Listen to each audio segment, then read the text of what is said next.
Hello दोस्तों, स्वागत है आप सभी का आपके अपने यूट्यूब चैनल और स्टडी गाइड पर। तो दोस्तों, आज हम इतिहास का एक इम्पॉर्टेंट चैप्टर सिंध घाटी की सभ्यता पढ़ने जा रहे हैं। मैं कर चुका हूँ। अगर आप सभी ने वो वीडियो नहीं देखा है तो प्लीज़ उस वीडियो को ज़रूर देख लें। तो दोस्तों, आज हम पढ़ने जा रहे हैं सिंध घाटी की सभ्यता। सिंध घाटी की सभ्यता की खोज होने से पहले भारत की सबसे प्राचीन सभ्यता वैदिक सभ्यता को ही मानी जाती थी, लेकिन सिंध घाटी सभ्यता की खोज होने के बाद यह केवल भारत के नहीं बल्कि 4 पुरानी सभ्यताओं में से एक थी। जैसे नील की सभ्यता, जिसे मिस्र की सभ्यता भी कहते हैं, मेसोपोटामिया की सभ्यता, चीन की सभ्यता और सिंध घाटी की सभ्यता जो भारत की सबसे पुरानी सभ्यता है।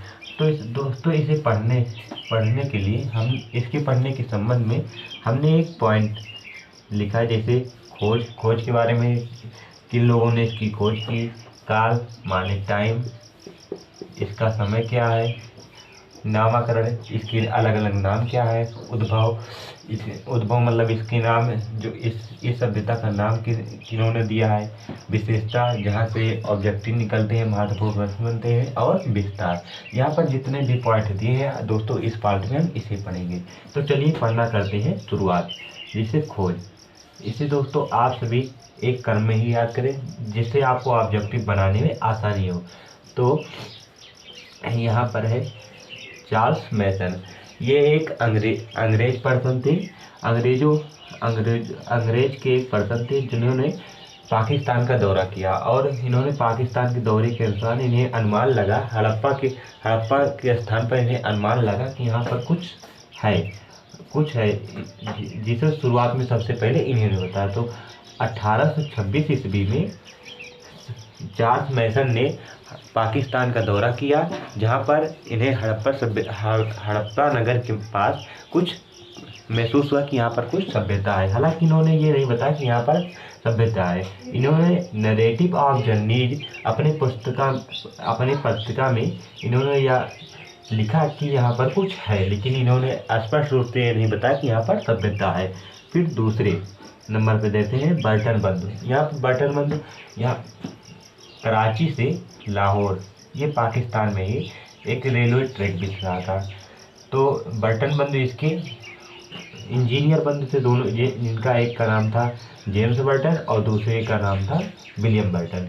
ये दोनों भाइयों के नेतृत्व में यहाँ कराची से लाहौर के बीच एक रेलवे ट्रैक बिछ रहा था। तो यहाँ से इन्होंने हड़प्पा के पास से इन्हें ईंटें मिली। हालांकि इन्होंने ईंटों का प्रयोग इस रेलवे ट्रैक बिछाने में कर लिया, लेकिन इन्होंने इसकी खोज नहीं की। इन्हें लगा कि कोई एक मकान होगा, ये स्पष्ट रूप से ये नहीं जान पाए यहाँ पर मतलब कोई सभ्यता है। ठीक है, इसके बाद देखते हैं अलेक्जेंडर कनिंघम। सबसे पहले अगर किसी ने इस सभ्यता की खोज करने का प्रयास किया तो वो थे अलेक्जेंडर कनिंघम। हालांकि इन्होंने पूर्ण रूप से इन्हें सफलता इसमें नहीं मिली, लेकिन इन्होंने सबसे प्रथम प्रयास इन्होंने किया। इन्होंने 1853 से 1856 ईस्वी में सिंधु घाटी सभ्यता की खोज करने का प्रयास किया, लेकिन इन्हें पूर्ण रूप से सफलता नहीं मिली। यहाँ से आप BBI लगा लें, क्योंकि यहाँ से इम्पोर्टेंट प्रश्न आपका शुरुआत होता है। तो जॉन मार्शल, ये जॉन मार्शल क्या थे? तो ये अंग्रेज थे। जॉन मार्शल भारतीय पुरातत्व के हेड थे। इनके नेतृत्व में सर्वप्रथम इनके नेतृत्व में सिंधु घाटी सभ्यता की खोज हुई। इनके साथ दो भारतीय थे, दयाराम साहनी और राखल दास। दयाराम साहनी के नेतृत्व में हड़प्पा की खोज हुई, और राखल दास बनर्जी के नेतृत्व में मोहनजोदड़ो सभ्यता की खोज हुई। यहाँ से अब आप देख लेते हैं ऑब्जेक्टिव कैसे आता है।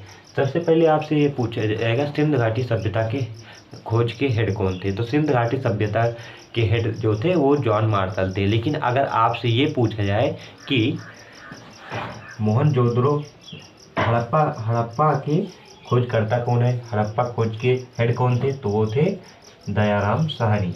और मोहनजोदड़ो सभ्यता के हेड कौन थे? तो वो थे राखल दास। लेकिन अगर आपसे केवल ये पूछा जाए कि सिंध घाटी सभ्यता के खोजकर्ता के हेड कौन थे, तो कौन थे? वो थे जॉन मार्शल। तो आप इसे एक क्रम में याद करिए और ऑब्जेक्टिव बनाइए, आपका पूरा कोई भी डाउट नहीं बचेगा। तो आज आगे देखते हैं काल माने समय। दोस्तों अलग अलग किताब में इसकी अलग अलग टाइम दिया है, क्योंकि यहाँ पर जो साक्ष्य मिले थे वो आद्य ऐतिहासिक थे, मतलब लिखित साक्ष्य नहीं मिले थे, चित्रकारी है उसे पढ़ा नहीं जा सका है। तो यहाँ पर जो जो लोग थे अपना अलग अलग मत दिए। तो सर जॉन मार्शल, इसे तो याद करना इम्पोर्टेंट ही बन जाता है, क्योंकि जो भारतीय पुरातत्व के हेड थे वो जॉन मार्शल थे। तो जॉन मार्शल ने अपना टाइम दिया है 3250 BC से 2750 BC। कितना दोस्तों? 3250 BC से 2750 BC। और DP अग्रवाल, आपको दोस्तों आप सभी को पता होना चाहिए आपकी कार्बन से 14 एक पद्धति होती है जिसके द्वारा जीवाश्म के आयु ज्ञात की जाती है। किसकी दोस्तों? जीवाश्म की आयु ज्ञात की जाती है। तो इस पद्धति के द्वारा इसका समय 2300 BC से 1750 BC है। कितना है दोस्तों? 2300 BC से 1750 BC, जिसे किसने सबसे ज़्यादा मान किसने दिया है? इसे DP अग्रवाल ने। किसने दिया है दोस्तों? DP अग्रवाल ने। तो एक बार दोबारा इसे रिकॉल कर लेते हैं। सर जॉन मार्शल ने का समय कितना है? 3250 BC से 2750 BC। DP अग्रवाल का कार्बन से 14 पद्धति के अनुसार 2300 BC से 1750 BC। चलिए अब देखते हैं आगे नामकरण। तो चलिए दोस्तों देखते हैं आगे। आगे क्या है? नामकरण। क्या दोस्तों? नामकरण। तो जिस प्रकार नील की सभ्यता के पास नील की सभ्यता कही गई, नील नदी के पास, उसी प्रकार ये भारत की जो सभ्यता थी वो सिंधु नदी के पास पाई गई, इसलिए इसे क्या नाम दिया गया? सिंधु घाटी की सभ्यता। किस नाम से? सिंधु घाटी की सभ्यता। इसके लेकिन सभी नगर जो है थे वो सिंधु घाटी के पास ही नहीं, कुछ सरस्वती नदी के पास भी पाए जाते हैं। तो इसलिए अगला नाम इसका क्या है? सिंधु एवं सरस्वती की सभ्यता। लेकिन ये दोस्तों तभी ये कुछ ही इतिहासकारों के बीच रहा है, हालांकि इसे आप किताब में बहुत कम ही पाएंगे। तो ये इम्पोर्टेंट ज़्यादा है सिंधु घाटी की सभ्यता। और इतिहास में ये भी रह चुका है कि सभ्यता की अगर खोज होती है तो सबसे पहला स्थान जो खोजा जाता है, अगर कोई विवाद होता है तो उसी की नाम से उसका नाम पड़ जाता है। तो सिंधु घाटी सभ्यता में सबसे पहला खोजा गया स्थान जो था वो हड़प्पा सभ्यता था, जिसकी खोज दयाराम साहनी के नेतृत्व में। आगे देखते हैं उद्भव। क्या देखते हैं दोस्तों? उद्भव में इतनी बड़ी सभ्यता थी दोस्तों, सब लोग सोचते थे इसे ये अप्रूव करना चाहते थे कि हमारे देश की सभ्यता है। तो विदेशी मत के अनुसार, विदेशी में यहाँ पर जैसे दोस्तों ये भारत है, यहाँ में मेसोपोटामिया की सभ्यता थी। तो मेसोपोटामिया में एक सभ्यता थी सुमेरियन सभ्यता। क्या थी दोस्तों? सुमेरियन सभ्यता। तो विदेशी मत में जैसे मार्शल, हिलर, चाइल्ड ये बोल रहे थे कि यहाँ के लोग यहाँ पर आकर निवास किए। तो विदेशी मत के अनुसार सिंधु घाटी की सभ्यता के लोग जो थे वो सुमेरियन सभ्यता के लोग थे। और इसमें जो प्रूव कर रहे थे वे जॉन मार्शल थे, व्हीलर थे, चाइल्ड थी, TD कोसाम्बी थे। ये सब जो इतिहासकार थे ये प्रूव करना चाहते थे कि या जो सिंधु घाटी की सभ्यता है ये सुमेरियन सभ्यता के लोगों के द्वारा हुई है। यहाँ पर वो ये भी प्रूव करते हैं कि यहाँ पर जो सिंधु घाटी की सभ्यता के घर बने थे, ईंट के घर बने थे, और सुमेरियन सभ्यता के घर जो बने थे उन दोनों के ईंट मतलब दोनों के घर ईंटों के द्वारा बने ही थे। लेकिन स्थानीय मत मतलब शुद्धति मत जो भारत के लोगों द्वारा दी गई, उसमें राखल दास जी ने ये कहा कि सिंधु घाटी सभ्यता का निर्माण द्रविड़ के लोगों से हुआ है। किससे दोस्तों? द्रविड़ के लोगों से। और ये ज़्यादातर ही यही मान होता है दोस्तों, इनका मान नहीं होता है। और TN रामचंद्र लक्ष्मण स्वरूप के द्वारा इन्होंने दोनों ने कहा कि नहीं, सिंधु घाटी सभ्यता का निर्माण आर्यों के द्वारा हुआ है। लेकिन अगर दोस्तों आर्यों के द्वारा होता है तो सिंधु वैदिक सभ्यता आर्यों के द्वारा है, लेकिन वैदिक सभ्यता पहले सबसे पुरानी मानी थी। लेकिन सिंधु घाटी सभ्यता की खोज के बाद भारत की सबसे पुरानी सभ्यता क्या हुई, वो सिंधु घाटी सभ्यता। अगर आर्यों द्वारा सिंधु घाटी का निर्माण हुआ होता तो अगर वो घर पक्के घर में रहने का कला जानते थे तो बाद में वो झोपड़ी में की रहती है। अर्थात ये ज़्यादा मान्य नहीं है, ज़्यादा मान राखालदास का ही है। दड़बे के लोगों से सिंधु घाटी सभ्यता का निर्माण हुआ। अब देखते हैं दोस्तों विशेषता, क्या देखते हैं विशेषता।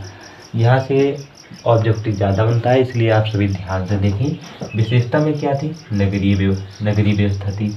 अर्थात ये लोग नगर में रहते थे, पक्के घर में रहते थे, इनके घर ईंटों के बने हुए थे।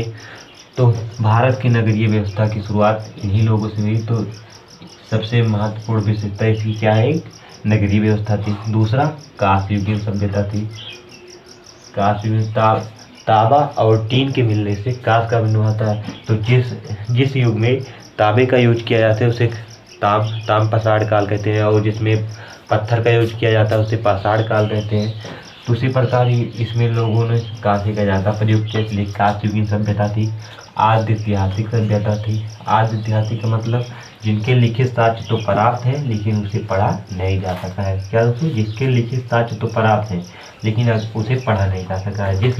जिस दिन इस लिखित साक्ष्य को पढ़ा जा सकता है उस दिन यह ऐतिहासिक में बदल जाएगा। इसमें दोस्तों इतिहास में बदल जाएगा। अभी इसके लिखित साक्ष्य तो प्राप्त है लेकिन इसे पढ़ा नहीं जा सकता है। और इसके आगे क्या है, शांतिप्रिय सभ्यता थी। अधिकतर जो प्राचीन सभ्यता थी उसमें मार काट हुआ करते थे, लेकिन यहाँ के लोग जो थे वो शांतिप्रिय थे, वो मारपीट में ज़्यादा विश्वास नहीं रखते थे। और उसके बाद क्या है, व्यापार प्रधान। आज भी आप सभी देखते होंगे कि शहर में ज़्यादा व्यापार ही होता है। तो उस समय ये शहरी व्यवस्था थी, तो वहाँ पर क्या था, व्यापार प्रधान था। और यह विस्तृत सभ्यता थी, राजनीतिक, आर्थिक, सामाजिक एवं सांस्कृतिक। इसकी कोई लिखित साक्ष्य नहीं मिले तो ये ज़्यादा इम्पोर्टेंट नहीं है दोस्तों। यहीं तक आप ज़्यादा इम्पोर्टेंट लगाकर याद कर लें। तो थैंक यू दोस्तों, आज के लिए बस इतना ही। इसके आगे की वीडियो हम नेक्स्ट पार्ट में लाएंगे। Thanks for watching video.